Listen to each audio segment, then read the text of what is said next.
students, we have completed 1.5 exercise 1.5 our mathematics. Now today we are going to solve exercise 1.6 that is based on the laws of exponents. About exponents you have studied in class 6 and class 7 both. Class 6 और 7 में आप लोग exponent के laws पढ़ चुके हैं, तो हम थोड़ा जल्दी से इसे रिवाइज कर देते हैं. That we have to use to simplify the real numbers. So very first rule we have, if we have to multiply a power m by a power n, we will get a power m plus n. आप लोगों ने learn किया होगा कि multiplication में power add हो जाते हैं किस कंडीशन में, अगर बेस इक्वल हो. ठीक है. Second one we have a power m divided by a power n is equal to a power m minus n. Division में एक्सपोनेंट को पावर को माइनस किया जाता है अगर बेस, ध्यान रखिएगा मैं बार बार बोल रहा हूं, अगर बेस इक्वल हो. चलिए नेक्स्ट, किसी भी नंबर का पावर m है और उसका भी पावर n है तो ये मल्टीप्लाई हो जाता है, a का पावर हो जाता है m into n. Fourth one, अगर किसी भी नंबर का पावर माइनस में है तो उसकी वैल्यू अगर रेसिप्रोकल कर देंगे तो हमारा पावर पॉजिटिव हो जाएगा. नेक्स्ट वन, किसी भी नंबर का पावर -1 है उसका रेसिप्रोकल लिख देंगे तो हमारा जो है -1 पावर हट जाएगा. नेक्स्ट वन, अगर किसी भी नंबर का पावर 0 है तो उसकी वैल्यू होती है 1. कोई भी नंबर है उसका पावर अगर 0 होता है तो उसकी वैल्यू होती है 1. और इन्हीं लॉज ऑफ, ये एक्सपोनेंट के लॉज या फिर फार्मूला भी मान सकते हैं इन्हें, यही रूल फॉलो होते हैं बच्चों एक्सपोनेंट के इरेशनल और रेशनल नंबर को सॉल्व करने में. तो इनका यूज करके हम लोग आज सीखेंगे कि कैसे किसी भी रियल नंबर का एक्सपोनेंट अगर दिया है तो उसकी वैल्यू कैसे फाइंड करते हैं. सो very first question number 1 we have of exercise 1.6. It is our last exercise of chapter 1. So we have first question 64 पर 1/2. 64 का पावर 1/2 दिया हुआ है बच्चों. 64 को क्या हम लोग किसी नंबर के पावर के फॉर्म में लिख सकते हैं जिसका पावर 2 हो. तो 2 से 2 इंटू 1/2 कट जाएगा. a power m into n का फार्मूला यूज होगा. a power m is equal to a power m into n. तो ये 2 रिड्यूस हो जाएगा तो 8 का स्क्वायर भी लिख सकते हैं. अदरवाइज आप लोगों को बताया गया होगा कि नंबर को हम प्राइम नंबर के फॉर्म में, प्राइम नंबर की पावर के फॉर्म में रिप्रेजेंट करने के बाद एक्सपोनेंट का रूल अप्लाई करेंगे. वहां से भी कर सकते हैं. देखिए हम डायरेक्ट ही कर रहे हैं. ये 64 को लिख सकते हैं 8 स्क्वायर और इसका पावर है 1/2. हमें मिलेगा 8 स्क्वायर इंटू 1/2. 2 से 2 कैंसिल हो गया, रिजल्ट मिल गया 8. ठीक है. और इसे आप लोग अगर 2 के पावर के फॉर्म में लिखेंगे तब भी हो जाएगा. 2 का पावर 6 होता है. 2 का पावर 6 इज इक्वल टू 64 होता है. 1/2 ये हमें मिलेगा 2 का पावर 6 इंटू 1/2. 2 से ये 3 टाइम कट जाएगा, हमें मिलेगा 2 क्यूब. रिजल्ट होगा 2 क्यूब इज इक्वल टू 8. 2 2 जा 4 2 जा 8. क्लियर हुआ. चलिए next question we have 32 power 1/5. Second one we have 32 power 1/5. 32 को फैक्टराइज कर लीजिएगा आप लोग. प्राइम फैक्टराइजेशन LCM SCM निकालने के लिए आप लोगों ने निकाला होगा, तो ये लोग अब ये आप अपने से कर लीजिएगा. क्लास 9 में है, मैं प्राइम फैक्टराइजेशन तो अब नहीं बता रहा हूँ. तो 32 को अगर 2 के पावर के फॉर्म में लिखेंगे, 2 का पावर होता है बच्चों 5. 2 2 जा 4, 4 2 जा 8, 8 2 जा 16, 16 2 जा 32. तो 2 का पावर 5 होता है 32 और इसका भी पावर है 1/5. 2 पावर 5 इंटू 1/5 हो जाएगा. 5 से 5 कैंसिल हो गया. 2 का पावर 1 और किसी का पावर 1 लिखने की जरूरत नहीं है. तो 2 इज आवर रिजल्ट. क्लियर हुआ. चलिए next one we have 125 power 1/3. Third one we have 125 power 1/3. 125 का प्राइम फैक्टराइजेशन निकालेंगे तो ये आएगा 5 इंटू 5 इंटू 5, 3 टाइम 5 आएगा, 5 का पावर 3 और उसका भी पावर है 1/3। चलिए ये आ गया 5 पावर 3 मल्टीप्लाई बाई 1/3, 3 से 3 कैंसिल, हमें मिला 5 पावर 1 और 1 हमें नहीं लिखना है। Okay, now question number 2. In question number 2 we have to find the value of same exponents in the term of exponent. Real numbers in the form of having the exponent are powers. So first question we have 9 power 3/2. 9 को हम क्या लिख सकते हैं student? 3 का square लिख सकते हैं। 3 इंटू 3 इज इक्वल टू 9, पता है सबको। तो 9 को हम क्या कर सकते हैं? 3 का स्क्वायर लिख सकते हैं, पावर 3/2।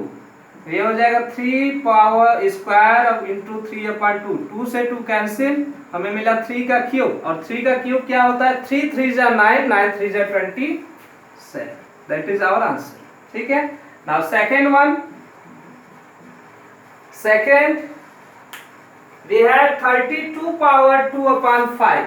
अभी इस टाइप का क्वेश्चन हमने सॉल्व भी किया है। 35 का पावर 1/5 था और 35 इज इक्वल टू हम लोगों ने क्या लिखा था? 2 power 5।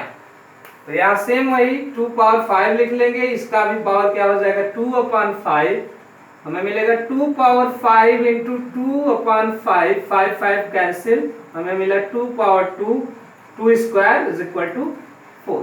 Now third one, clear है, समझ में आया? Third one, third question we have 16 power 3/4।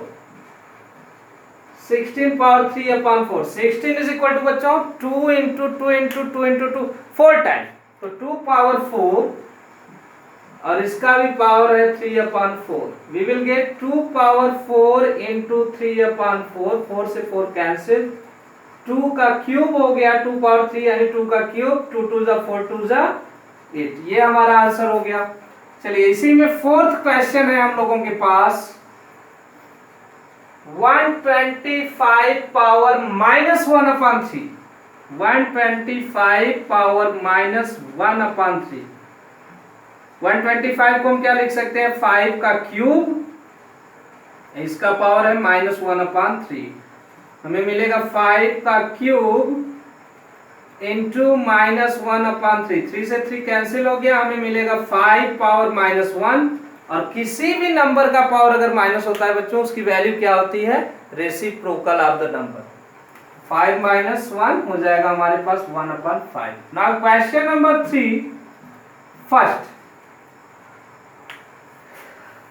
We have to find out the value, simplify 2 power 2/3, 2 का पावर है 2/3, मल्टीप्लाई का साइन दिया हुआ है, ये पॉइंट मल्टीप्लाई, पॉइंट डेसिमल के लिए नहीं है, ठीक है, ये मल्टीप्लाई का साइन है।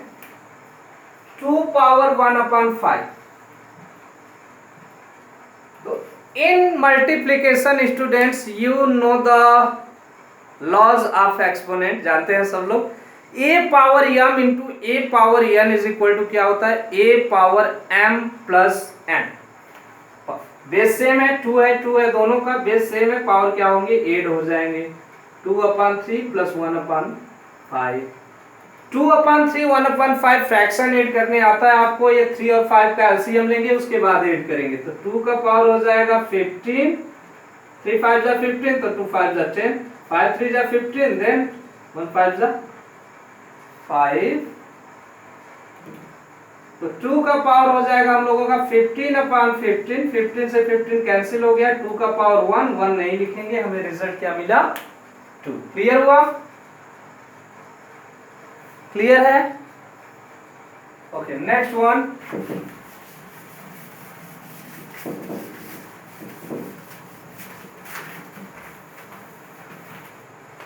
next one we have to find out 1/3 cube power 7, 1/3 cube power 7,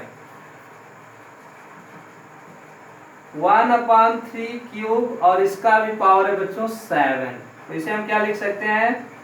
ये अपान के फॉर्म में है, इसे ऊपर ले जाएंगे, रेसिप्रोकल इनवर्स हो जाएगा, 3 पावर -3 और इसका पावर 7, हमें क्या रिजल्ट मिलेगा? 3 पावर -3 इंटू 7, रिजल्ट हो जाएगा 3 का पावर -21। और इसे आगे सॉल्व करने की जरूरत नहीं है, क्योंकि 1/3 इंटू 3 इंटू 3 21 टाइम करेंगे फिर आपका रिजल्ट आएगा। ठीक है, तो इसे हम लोग यही पे छोड़ दे रहे हैं, यही हमारा आंसर है। क्लियर है? ठीक है, आंसर में चेक कर लीजिएगा आप लोग, यही आंसर दिया हुआ है। Next one we have question number, ये 3 था 2 था। Now question number 3 we have 11 power 1/2 upon 11 power 1/4। यहाँ पे बच्चों क्या हो रहा है, न्यूमरेटर हमेशा किसी भी फ्रैक्शन का न्यूमरेटर डेनोमिनेटर से डिवाइड किया जाता है। तो हमारा 11 पावर 1/2 11 पावर 1/4 से डिवाइड किया जा रहा है, and in division the power of numbers if bases are equal, अगर बेस इक्वल है 11 11 ये बेस इक्वल है, तो पावर को हम क्या करते हैं डिवीजन में सब्ट्रैक्ट कर देते हैं। So we will get 11 power 1/2 minus 1/4। 1/2 में से 1/4 माइनस करेंगे 4 एलसीएम, ये 2 ये 1 ही रह गया, तो हो जाएगा 11 पावर 1/4। ठीक है, ये हमारा आंसर है बच्चों, 11 power 1/4। Next one we have 7 power 1/2 and 8 power 1/2। Fourth question 7 power 1/2 into 8 power 1/2। ठीक है, इस टाइप के क्वेश्चन मिलते हैं आपको अगर पावर इक्वल हो जाते हैं और बेस अलग अलग होते हैं, तो पावर को कॉमन पावर के फॉर्म में लिख लेंगे, और बेस का जो भी साइन होगा, मल्टीप्लाई होगा तो मल्टीप्लाई कर देंगे, और डिवाइड का साइन होगा तो डिवाइड कर देंगे। यहाँ हमारे पास मल्टीप्लाई है, तो 7 इंटू 8 और होल पावर हो गया 1/2, दोनों का पावर 1/2 था, तो 7 8 जा हो गया 56 पावर 1/2। ये हमारा आंसर है बच्चों। तो आज हम लोगों का चैप्टर 1 कंप्लीट हो गया है। आप लोग वीडियो को जहाँ पे न समझ में आए रोक के, रिवर्स करके, बैक करके फिर से देख सकते हैं और अपने सभी डाउट क्लियर कर सकते हैं। Okay, thank you so much.